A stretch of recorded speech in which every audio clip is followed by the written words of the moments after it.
do YouTube. Hoje a gente já vai apresentar os ferros da pintura. Pera aí que eu já volto. Tchau! Rodas Speedline. Nossa, é isso, cara. Vamos dobrando essas rodas aqui. Nossa, é isso. Vamos jogar uma tonalidade preta. Um azul.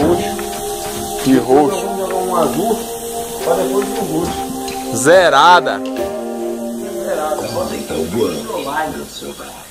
E aí, Robin, o que tu manda aí? Rapaz, aqui tem que fazer um processo para os speedline descartar, galera. Passar a lixa sem, depois vir dar o bate-time, as coisas serem no preto, e o teclado bem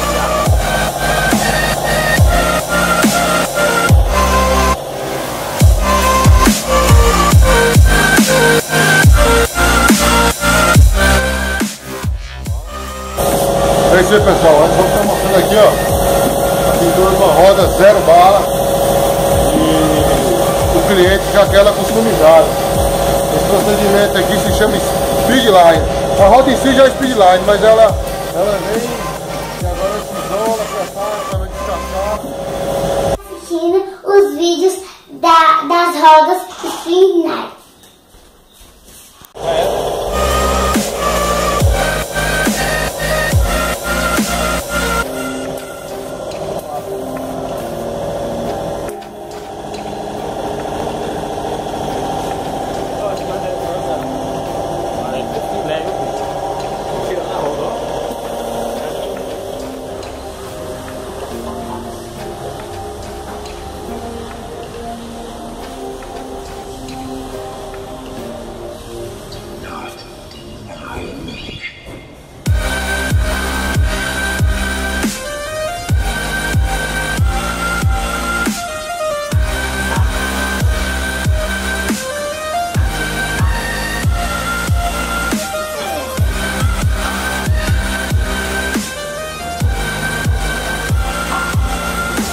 De se inscrever no canal e dê seu like.